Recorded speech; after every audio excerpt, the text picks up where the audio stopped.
Hi, everybody. Good afternoon. Hi, George. Screen name Sheila. Great. Oh, great. Great numbers. Great numbers. We have an enormous demand for this. Today, I'm delighted to see people not just from the UK, but from around the world. So that's super to see you here on our lunchtime webinar, Friday lunchtime webinar here today. I'm Mike Talbot. So we'll just wait for one or two more people to come. There's like a tsunami at 12 o'clock. There's four people waiting at 5 to 12, and the best part of there's 180 people signed up for today. So, okay, alrighty. Well, I'm Mike Talbot, and today is one of our lunchtime webinars. Today we're talking about teams in turmoil. So, for a lot of you who are already familiar with mediation, I know that we trained a lot of people who are on today. This is about how you extend sort of what we do as mediators into working with teams and groups of people. So just before we press on, just introduce myself. If you don't know me already, I'm Mike Talbot. I started UK mediation 26 years ago, and I'm a psychotherapist by trade, but please don't be frightened.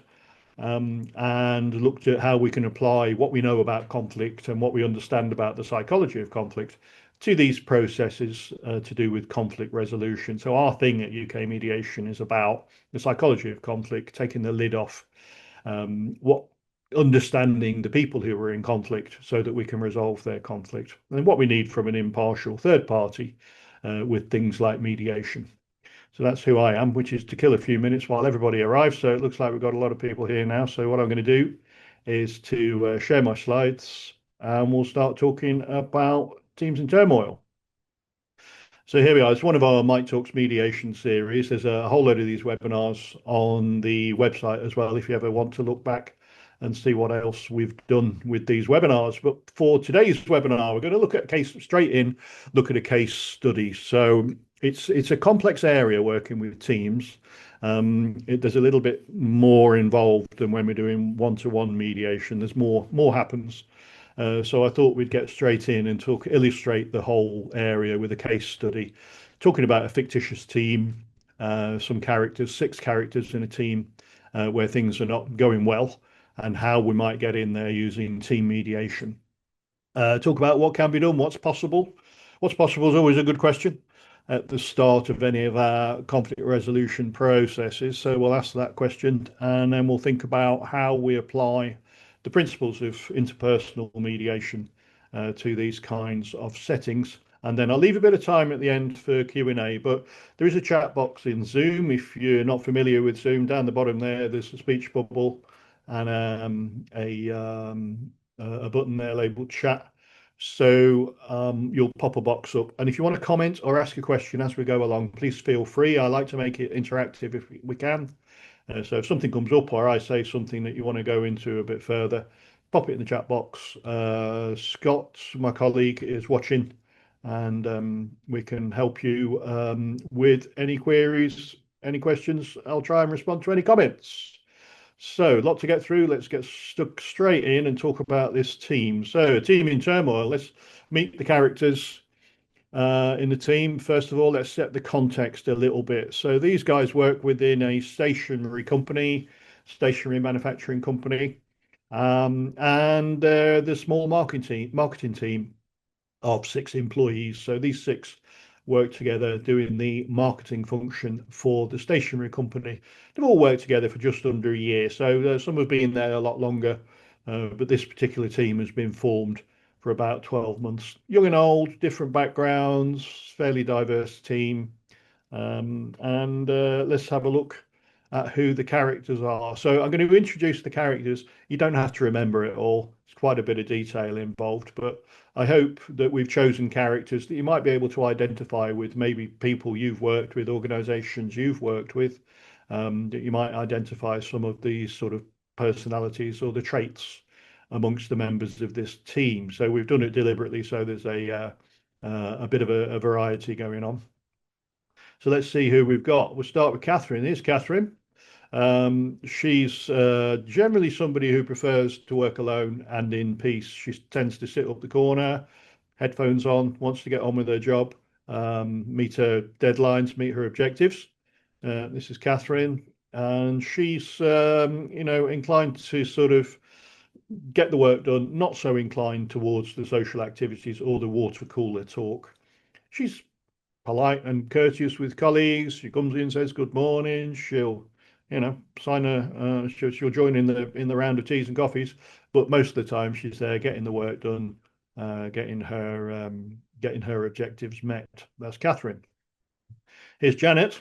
Janet's a bit different. She's the heart and soul of the office. She's the person that tries to sort of glue the team together. She likes to organise social activities outside of work. If anybody's organising an after work drink, that'd be Janet.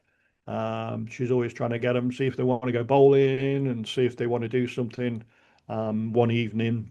She's always the one to start organising the Christmas do. She starts that conversation around about September. And she wants everybody to join in, everybody to be one big unit, everyone to get on. That's Janet. Next character is Lauren. Lauren here is, she's again a bit different. She's very driven by emotions and feelings. She very much leads with her emotions. She has sort of a bit of, she's the barometer for the office. She's very attentive to how people are getting on. If there seems to be an atmosphere, Lauren's the first to detect it. She's the one who notices if somebody's having a bad day or if there's any tension between any of the team members. It worries her, it really bothers her if there are tensions. She'd like everything to be hunky-dory and everybody to be getting on well. There's Lauren. So we got those three first, and then three more. Here's Michael. He's the team leader. So he's been there the longest. He's designated the team leader. He's very organized, he's a spreadsheet guy. Spends a lot of time looking at facts and figures and results. He's the one that can tell you exactly where a project is at. He's the guy to tick the boxes when something's done and to be on the case when it isn't. And he doesn't understand why there is this upset in the office, which we'll come on to. As long as what people say is accurate and preferably minuted, then Michael's happy. He's kind of the other end of the scale to Lauren in a sense. Lauren leads very much with her emotions. Michael leads very much with his thinking. So not an unusual thing to happen in teams. It's what we call the point of entry. So Lauren has very much an affective or emotional point of entry. Michael has very much a cognitive point of entry. Somebody who leads with the emotions, Lauren. Somebody who leads with the thoughts and logic, Michael. And then there's Terry. Here's Terry. He's a guy, he's had a bit of a run-in with a few of the team members. He notices when people's work is not that good. He's been in this job a long time, has Terry. He's seen people come and go. He can see when work isn't quite up to the standard that he would like it to be. And also, he doesn't like it when people try and put on him. He'll sort of push back if he feels he's been asked to do too much. Or being asked to do work that's not really his job. And he does actually say to people, that's not really my job. You need to ask somebody else. So he's not a guy to muck in. He's very productive. He does have a high standard and he'll let you know if you're not meeting it. But in terms of sharing workload, Terry, can you just do this little thing? No, you can't do that little thing for me. If it's not on my job spec and not what I do, then no. And that's Terry. And then the last one in this team is Veronica. Here she comes. And Veronica's she's ambitious to the point of she's been accused of taking credit for other people's work. If she helps you out, you can guarantee her name's going to be on it. And she's inclined to be the one she kind of likes to report to senior management, even though it's not really her role. She does she's quite clearly wants to progress within the company. And at times that can come over like she's trying to be a supervisor to others. She'll ask people whether they finish this piece of work and their response is often, what's it got to do with you? Veronica likes to sort of step up to that role, even though that's not really her thing. Okay, that's Veronica. So we've got a mixture of people here. Catherine, the quiet one with the headphones on. Janet wants to have a good social group within the office. Lauren leads very much with her emotions, very affective point of entry. Michael, Mr. Logic, Mr. Spreadsheet, he wants to lead with the thinking. Terry, been there a long time, happy to do his work, doesn't want to do anybody else's work. He'll bat it back. He's got a high standard as well, wants to make sure people meet it. And then Veronica, quite ambitious, wants to get on, wants to make sure the office is working well, inclined to be the one that goes to management to say how well things are going, tends to be a bit of a supervisor in her spare time. So that's the six. And I hope you can see there's sort of quite a variety there. And you can imagine when they're getting on well, it could be great. Really good, nice mixture of skills, nice mixture of personalities, different sort of levels of sort of ability and ambition. Could be great. Could be quite fun, really. But if they're not getting on, you can imagine how they might clash. So let's have a think about some of the background to what's been going wrong between these guys, and think about the sorts of drivers that might tend them towards conflict. Been a couple of issues with decision making. Around decision making, there's things that haven't been decided quickly enough, and they've missed a deadline or two, and they've lost contracts. They tried to put in a tender for a piece of work recently, didn't get there in time, and lost the contract. So there was a few fingers were pointed, and a bit of a blame game went on. Problem is, there doesn't seem to be a chief decision maker. Michael is the spreadsheet guy. He's supposed to be the team leader, but he's really not quite stepping up to that job. And he says, I like to value everybody's opinion. We're very democratic here. We make decisions collectively and so on. But it's hard for six individual opinions working together efficiently if somebody doesn't at some point say, right, here's the decision, here's how we're doing it. So, there's been a bit of tension there about the lack of assertive decision making within this group. A couple of problems with objectives. The younger members of the team are into digital and social marketing. They think they should be using LinkedIn a lot more. They want to do some stuff on TikTok. They want to make a much greater use of video. Whereas the others believe live events, it's all about meeting the customer and building relationships that way and doing high quality print marketing. Terry's particularly into that. There's been a few sort of run-ins about Terry wants to do brochures, he wants to do print stuff and leaflets and catalogs. Others saying no, we should be doing it through the website, we should be doing it through LinkedIn, we should be using social a lot more. So there's been a bit of a run-in about that, and also about whether they should be concentrating on UK. The market is quite crowded with what they do stationary in the UK, and they're talking about looking at international expansion. Some of the members of the team are like, oh no, we've got enough to do, let's not go there. Whereas some of the members of the team are saying, no, come on, we should be branching out. If we're not expanding, then we're not getting anywhere. We're going to sort of die on the branch if we're not careful. On top of all of that, there's some interpersonal issues. Interpersonal issues mostly about Catherine saying, look, would everybody just concentrate on their work? Don't want all this noise. Don't want all this aggro.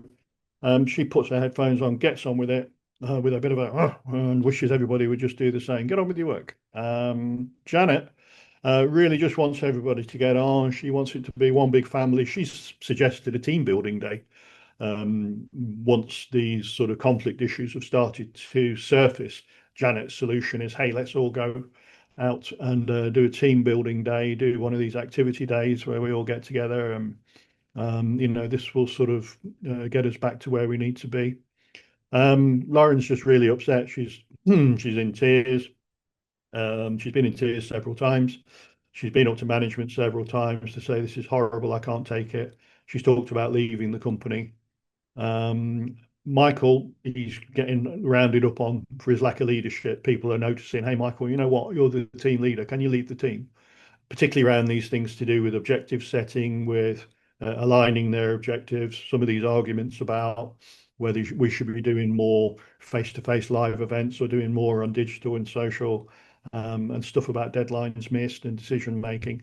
People are getting a bit fed up. Michael's not really stepping up to the role of team leader. Terry these days, just recent months, people are inclined to sideline him and cut him out. They find him a little bit sort of what somebody's said in the team is stick in the mud. Terry does things Terry's way. Bit of a clock watcher. He'll arrive 9 o'clock on the dot. He leaves at 5 o'clock on the dot. Does his job, nobody else's. But now he feels sidelined and cut out. There have been conversations going on in the office where Terry's really not included. There was an issue recently just around drink making and stuff like that, where Terry was cut out. Like Terry's going to look after himself. So they feel he feels like he's been a bit ostracized. Really, he's not too happy about that. And Veronica feels there's been a bit of a pile-on because of her ambition, because of her wanting to get the team working. She says because Michael's not doing it, people are now picking on her a bit, and she feels that people are piling on and starting to point the finger at her and say that she's the problem. So we've got issues around the operational side of things, around decision making, around what it is, what their people are saying that Michael's not doing his job. Veronica's trying to do Michael's job, and that's making her unpopular. There's some stuff to do with the direction of the team. Should we be doing social or live events? Should we be doing print or doing everything through the website? And what's our longer term objective? Are we looking at UK? Are we doing international? So it's quite a few things, both interpersonal and operational, that clearly haven't been worked out, haven't been sorted. And this is now bursting out really in interpersonal dynamics. The interpersonal issues have now sort of, this is symptomatic of what's going on more at the operational level. And because they're just not communicating, because they clearly don't understand each other, you could say a bit of a lack of leadership. You could also say personalities. You could also say pressures of the job. Okay, so that's what's happening. So it's not been ignored, remedial actions. The manager over the marketing team, the sort of UK operations manager, has stepped in, looked at the operational matters, sort of made some directives about what is happening with the team, where they should be going, what they should be doing, has spoken to Michael a number of times about being more of a team leader, that he should be, doing his job rather more assertively and leading the team.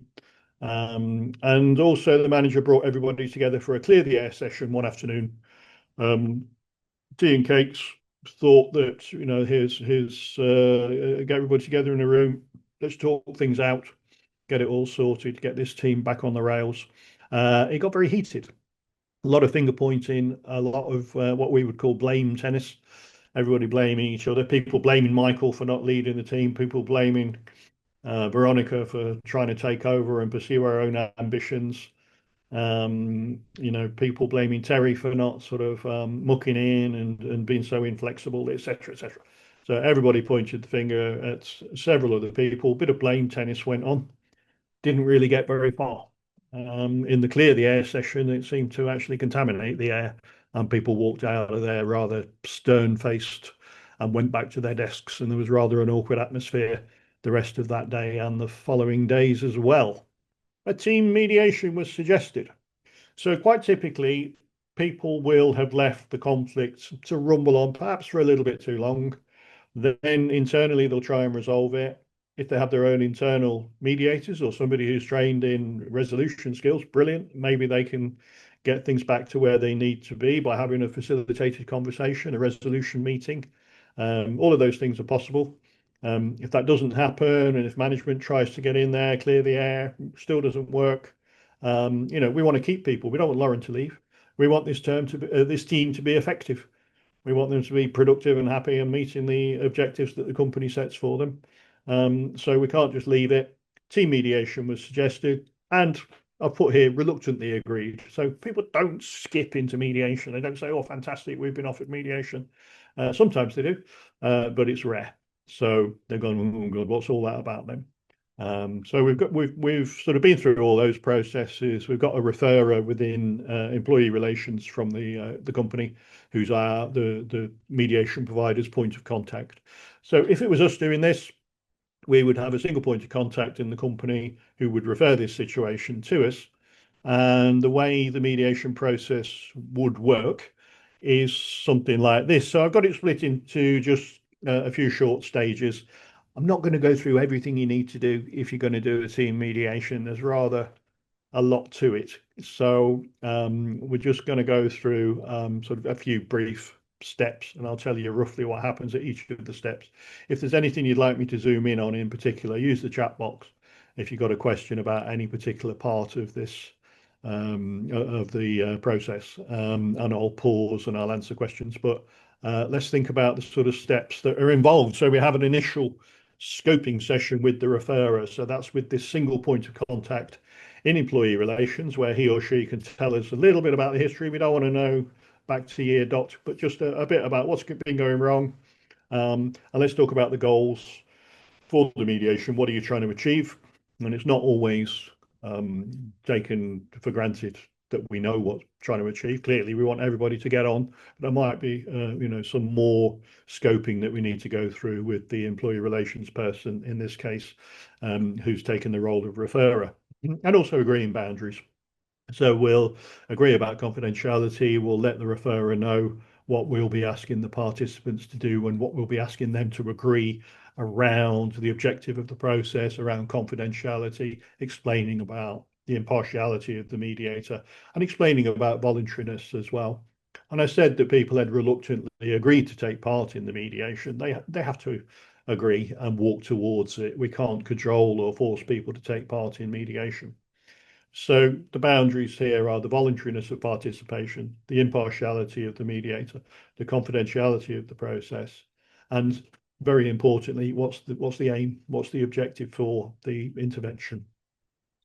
That's the first bit we do. Second bit we need to do is to meet the team members individually and hear their narratives and needs, by which I mean, what's each of their stories about the conflict? What's so far, what has been their experience of the conflict? What's been their experience of their interpersonal relationships around the office?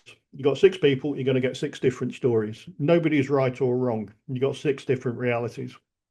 It's one of the things that's fascinating about mediation from my point of view, is that all those 6 different realities can coexist. They've all got their own narratives. And what we're thinking about is, what does each individual need from their colleagues and from their working day? And how can we get to the point through building dialogue that everybody gets their needs met and that they reach the point of coming up with a new shared narrative?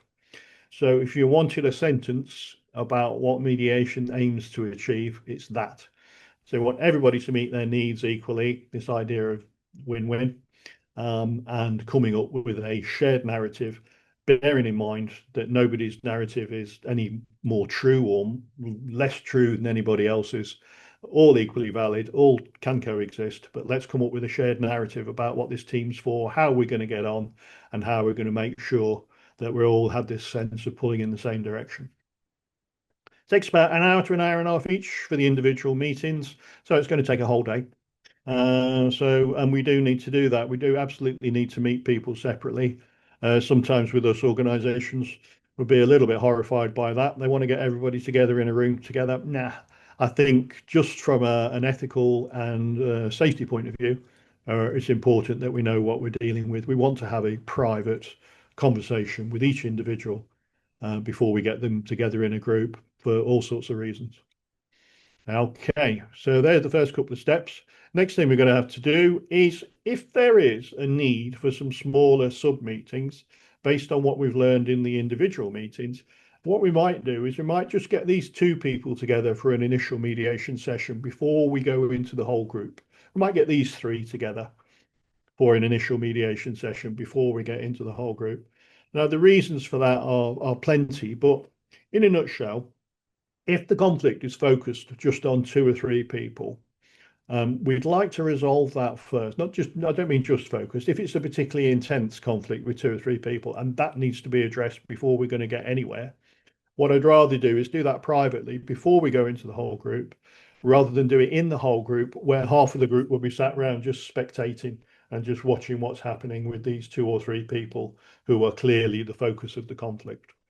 So we don't want it to be a spectator sport where 2 or 3 people are having their ding dong and everybody else is watching. So I'd rather do that privately first before we get into the whole group session. And Charlotte, hi Charlotte, has just popped up a comment there and says, what's the maximum team size for a team mediation you would recommend? Good question, Charlotte. My record is 38. And that was the whole of a department within a college. The 3 mediators. It was pretty hard work to manage. We got to a good place with it. A lot of group management skills required. Wow, says Gresh. I know that was unusual. So quite typically, we're working with teams of 6, 7, or 8. that wouldn't be unusual at all. So within higher education, within private sector, within third sector organisations, within local authorities, NHS, emergency services, this is our typical client base. Um, Looking at a team of around about 6 or 7 people, group of 6 or 7, perfectly manageable. If people say to us, can you do a team mediation like that online? I know I'm losing business, but the answer is no. It's very difficult to manage. You sort of can do it. We don't feel it's very effective. What we want to make sure is that we're not just getting an agreement on the day, which is going to be non-stick, and when they go away, it just falls apart again within a few days. The best way that we can assure our clients of that is to say, no, we insist on doing those face to face. At the moment, with the technology, you can only have one microphone open at a time when you're doing a Zoom or a Teams call. That means one person speaks at a time. There's no talking over. You don't get a really rich, full dialogue. We do ask people to take it in turns in any mediation, but I think just people talking over one another a little bit, people reacting to other people's conversations, seeing more thoroughly what's going on in the team, actually getting a bit more immersed in the team dynamics. You've got to do it face to face. So we don't do large team mediations online. It's just quite ineffective, and we just feel a bit frustrated that we've not given the client the best service that we can. Face to face for larger teams, typically Charlotte 6 or 7 would be pretty manageable. Great, I love you. Wow, Grace. But you can go to larger teams if you need to. And then looking after those sub meetings, going into the larger joint mediation session. So that might be the whole of a second day. It might be the remainder of day one. We want to give it enough time. Again, organizations sometimes they can balk a little bit. They say, well, what can we get done in 3 hours? I say maybe speak to a different provider because we wouldn't want to do that. Try and do a team mediation in a really short space of time. You can't rush this. Some people are often reticent to speak in a team meeting. Some people might be inclined to take over. There's a lot of stuff that doesn't come out straight away. You've got to be patient and see that perhaps 3/4 of the way through a team meeting, that is when the thing gets mentioned that really needed to be mentioned. So you can't rush it. You need to take time. You need to let a solution emerge. I think this is a key thing working in the way that we do with a more of a sort of a psychological view of conflict. Um, a solution will emerge if you set the right conditions for it to do so. It's not something you can force. It's not something you can apply a formula and then get to a sort of an arbitrated decision about what needs to happen. You need to take your time, let people, find their comfort within a team, let people get round to get to the point where they're ready to say the thing that needs to be said. We can't force it. We can't rush it. And Annette, hi Annette, would you consider doing the individual meetings online? Yeah, that's fine. We would do that, and that can save time and keep the cost down a little bit doing the individual meetings online. No problem with that at all. Okay, so let's have a think about what goes on next after the step 4 there. So we would hopefully get to a resolution in the step 4, the joint meeting. And just to remind you, these are not the same stages as our mediation model. It's just a sort of a thumbnail sketch of the overall steps in the process. But what we do is we'll follow up after 6 weeks post case, just to see how they've got on and to see if any further input is needed. So we'll check back in, say, how's the agreement working? Are you all getting on? Are things working out okay? Do you need any further support? And we'll do that privately, confidentially with each of the participants. If they consent for us to feed back their response to the organisation, we can do that as well. But we like to check in. We don't want non-stick agreements. We don't want to just so that we can say, oh, we get 99% success rate. No, we want to get our agreements in a thorough way. We want to do it in this, like I was saying, the emergence of an agreement takes a bit of time, but it gives you a much more durable agreement. But we want to see if it's durable by following up 6 weeks later, see how they've got on, see if they need any further support. So back to this team, and we do the mediation. So missed a big bit out there, which is actually doing the mediation. In the team, what we would be inclined to do is to have everybody speak individually. We would identify some key themes. We would identify what it is that needs to be talked about. We would encourage some discussion around that. We would use some reframing, switching the focus from the past to the future, getting away from the blame game and talking about what people need to happen from now on. We would move away from people's positions, saying this has got to happen, that's got to happen, this is into people's interests. We're looking at what people really need. What are their underlying needs and imperatives that need to be talked out and figured out to the point where we can get a resolution that meets everybody's needs. And thinking about common ground as well, thinking about not just who's right and who's wrong, because that's a folly, it's a waste of time, it's not going to help. What we need to think about is, okay, how can we demonstrate a shared responsibility to make this situation better? So everybody contributes, makes their own, puts their own effort in there, puts their shoulder behind the idea of a shared responsibility to make this situation better. Okay, so reframing, for those who are not familiar with it, we're moving away from the past, thinking about the future, moving away from people's insistencies and position taking and thinking about their interests and needs, and away from blame and finger pointing and into more of a sense of a shared responsibility for making this situation better. That's reframing. Getting the dialogue working, treating people equally, making sure that everybody gets a good chance to speak and a good opportunity to respond, so that we can get to the point of some outcomes. And in the case of this group, typically it would have taken the whole day, couple of breaks along the way. Some people would be more vocal than others who may need to be just, but we ask them just to give others a chance to speak. Some people might be more reticent than others. We would draw them out, try and get them to contribute as well. Might be some more heated conflict. Bear in mind, Veronica had a sense of being ganged up on. We've got to be a bit careful about that, making sure that doesn't happen. We've got to sort of think about, we're not working with an operational focus here, we're working with an interpersonal focus. So we don't have any involvement in setting the objectives for the team, but we do have involvement in ensuring that they have a discussion around that thing, if that's a thing that they need to sort out. Question from Kate. Hi, Kate. Do you need just one mediator for a team of 5 or 6? Would you recommend a co-mediator? I think I'll be looking at 2 mediators for 5 or 6, Kate. I think anything up to 3 or 4 would be fine with one mediator. You go over that, you need 2 mediators just to be able to spot everything that's going on. I think 4 ears are better than 2, 4 eyes are better than 2, and to be able to keep order in the meeting, manage any disruptions, and ensure we're not missing anything. And I've got another question there from Lack. Hiya. Would you write up the outcomes agreed so there's a record? Yes, indeed. And would you do that? Well, I would put the pen on the paper, Lack, but it's their words, it's their agreement. So we would do that for them in the process. And ideally, what we would do in a face-to-face meeting like this is towards the end of the afternoon, we would get their resolutions drawn out, get them to agree a form of words for how they want those resolutions written down. The mediator's pen would touch the mediator's paper, but it's their words and their agreement, and we'd write that up onto a pro forma. So yes, is the short answer. Okay, so outcomes in this case, the kinds of things that would get written down, like, would be about, during the process, they've appreciated much better the impact of their own words and actions. What does that mean? The fact that Terry is a little bit sort of bounded about what he does and doesn't do, help people to express how that has an impact on them.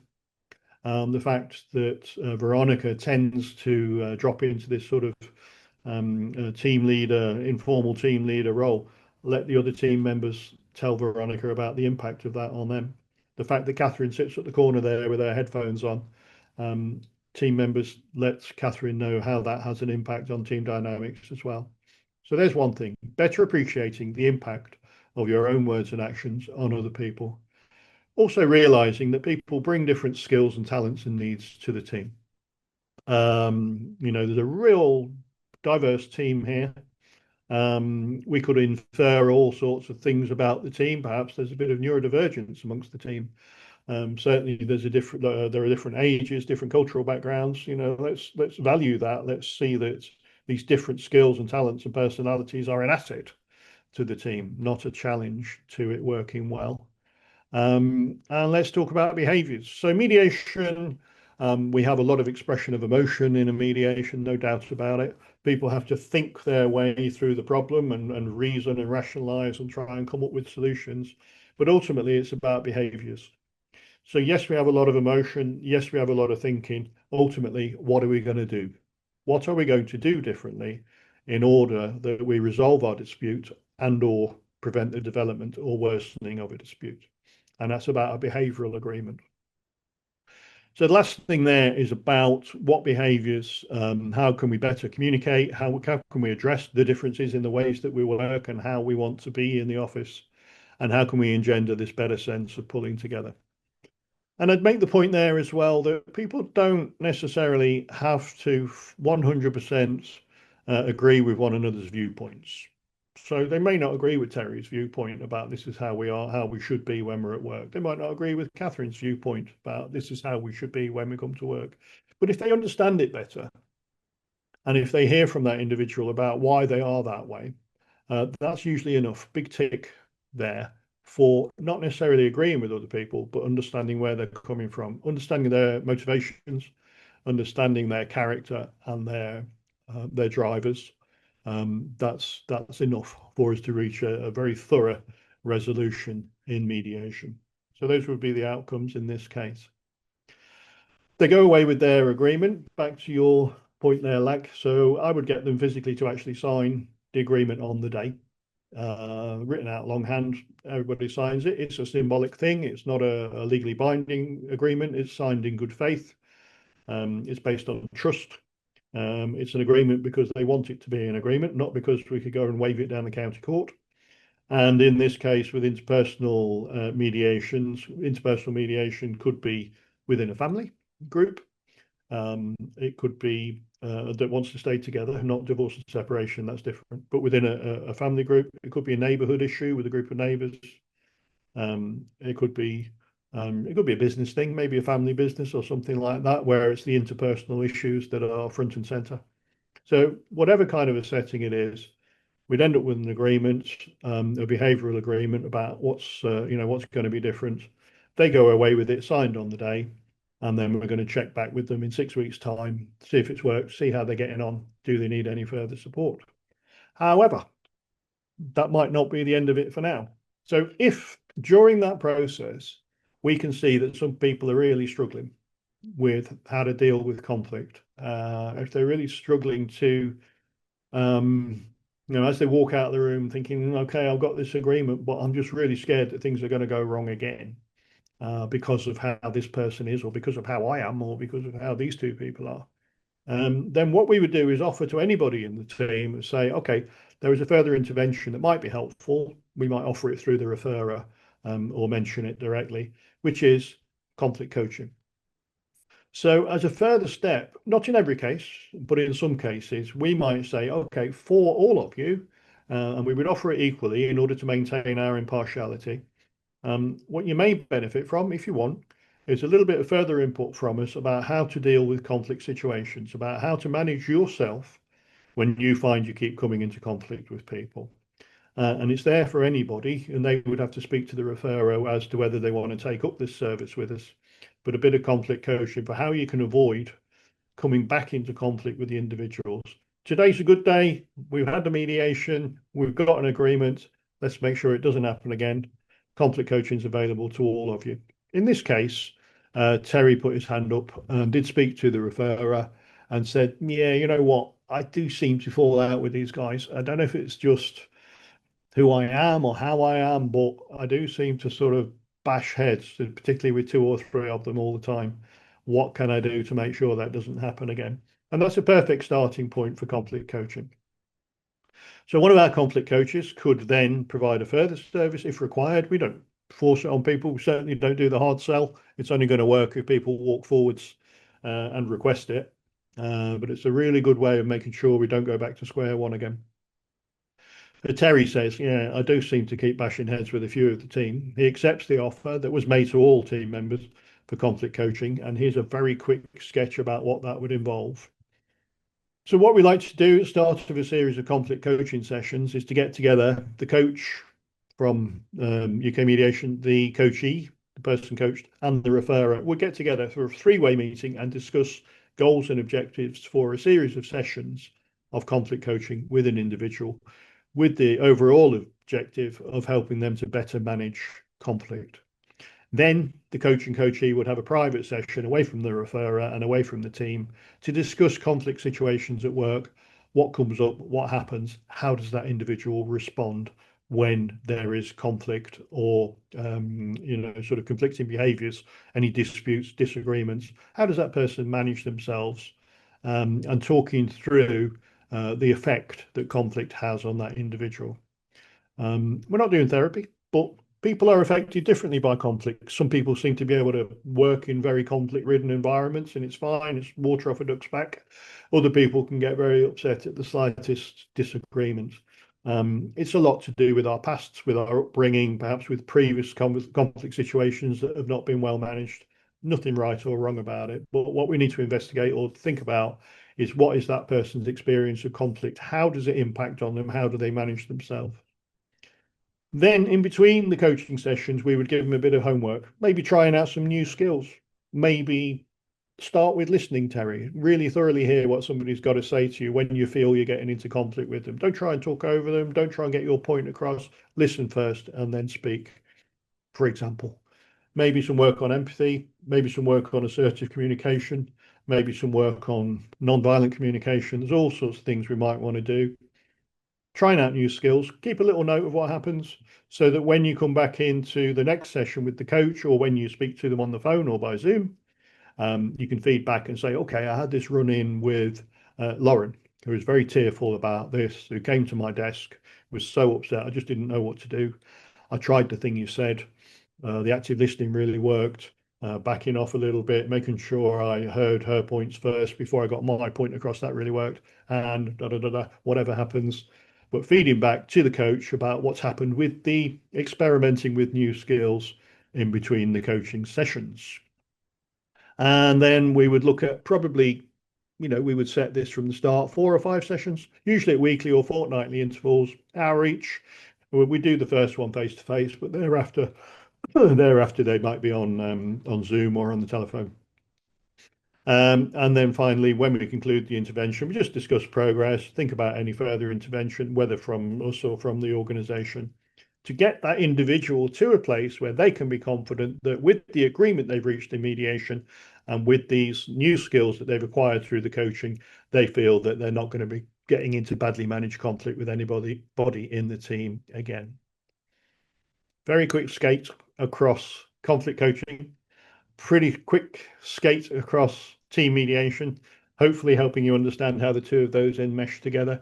We don't always do conflict coaching after a team mediation. It's the minority of cases, but it's offered if we feel that there is some skills development required after the process. So there we have it. So Terry, from his conflict coaching, he got a better insight into his own conflict style. He better understood the impact he has on others from his way of being. And also, a discussion about how he can be affected by other people's words and actions. He acquired some tools, picked up some tools for showing greater empathy for other people's needs, but also getting his own needs across to people, which is going to put him in a much better place and that he would feel much better equipped to handle conflict. Okay, so that is sort of our quick roundup of team mediation and conflict coaching at the end. Questions? Let's have a look. Are the conflict coaches usually different from the mediators? Should they be the same as those who've been involved in initial mediation? Are mediators and coaches very different roles needing different training? Very good. The basis of the training for conflict coaching and the basis of the training for mediation are kind of similar, Persh. But yes, they do diverge a bit. Conflict coaching is one-to-one skills development. It does involve a lot of empathic responding, a lot of sort of more of a solution focus, I guess, when you're looking at conflict coaching. Mediation is a different skill set. So they come from the same place, Persh. But yeah, there are two different sorts of training. A lot of mediators also do coaching. First part of your question. Are they usually different from the mediators, or should they be the same? It depends. It just depends. There is some value in having the mediator do the conflict coaching afterwards, but in some cases, depends on how it's gone. it might be better to get a new face involved. We do both, just on a case-by-case basis. And Grace says, in real life, this could be quite hard for the Terrys. They're a bit stuck in their ways and have difficulty having younger people telling them what to do. Absolutely, Grace. We've got to meet people where they are, haven't we? So with Terry, we'd have to acknowledge and accept, he is in a, what do we call it? His way of interacting is quite tightly configured. He's used to sort of interacting in a very particular way, and he's got his sort of patterns of relating to other people. We just need to very slightly unpick that, just so that he can see there might be different ways of doing things, and that he can behave perhaps with a bit more choice rather than compulsively, because that's what he's always done. I suppose that would be one way of answering that question, Grace. But thank you for that. Okay. I can take a breath now and tell you that there's a few other mediators around the corner, part of our very popular series. We're surprised how popular this has been, or we're very pleased how popular it's been, our conversations with a mediator. So, a need that was expressed by everybody, probably some of you out there, was, hey, can we hear from some other mediators? Can we talk with some other mediators about their experiences of, what it is they do, how they work, how they find it? We got Danny coming along, Danny Williams, one of our esteemed mediators, and you can meet him on Friday, 15th of August, 12 o'clock UK time, and I'll be chatting with him there. I'll let him do most of the talking. You'll be pleased to hear. And then we have also very popular, after that, we've got our resolution roundtable, Friday, 19th September, 12 o'clock UK time. You can register for either of these webinars with the link that Scott's just popped in the chat box there. The resolution roundtable, it's about you bringing along cases that you've worked with as mediators and hearing about other people's experience of cases they've worked with as well. So it's very much based on contributions from you, the participants. You don't hear too much from me, you'll be pleased to hear. And a bit of casework. We have to anonymize things, be very careful we don't identify anybody or anything, but bringing along cases, get some feedback, get some sort of skill sharing with other mediators who come along. A bit of input from me, but mostly it's about what you bring along to the resolution roundtable, and that's Friday, 19th of September. So do please register for any of these. In the meantime, it'd be great if you can keep in touch. If you now point your smartphone at your screen on either of these QR codes, you can follow us on LinkedIn. You can choose whether you follow UK Mediation, the company, or Dr. Mike Talbot, me personally. Use that QR code there. And if you like, you can leave us a Google review as well. We do like to gather up Google reviews. And if you leave us a Google review, we'll pop your name in a hat. And we every quarter give away a £100 Amazon gift voucher. How about that? Just for you making the effort of writing a review, you can pop into our lottery to win an Amazon gift voucher. So I'll just give you a second to point your phone at those QR codes. If you miss the opportunity now, you can find this webinar along with all of our other webinars on the website in the archive, and the QR code will be on there as well if you miss the opportunity just now. And meantime, while you do that, I'll just answer Kerry's question. For mediators who are struggling with conflict in the workplace, what can we work on within ourselves skills-wise? There's a big question, Kerry. I would suggest case supervision. I would strongly suggest for any of you that you engage in clinical supervision, case supervision, whatever arrangement you can make for that. If you're not sure where you can find that or get that, we do offer case supervision. I do it personally, and several of our panel also offer case supervision. So I would very much suggest clinical supervision, Kerry. It may sometimes trip over into other support needs, sort of counselling support, etc., for yourself, but that would be a good starting point, would be clinical supervision. And I always bang that drum. Given my own background in psychotherapy, we just take it for granted as psychotherapists that you should be getting regular clinical supervision and therapeutic support when needed. I'm always banging that drum for mediators. I think it's a really good idea. We're finished for today. That was Teams in Turmoil. That was our webinar about what you do with teams. If you're already working as a mediator, or if you're interested in getting into working with teams, check out the website, check out our social. I hope to see you again on some future webinars. Thanks ever so much for attending. Especially thank you for your comments and questions. That was great. Have a good weekend. See you next time.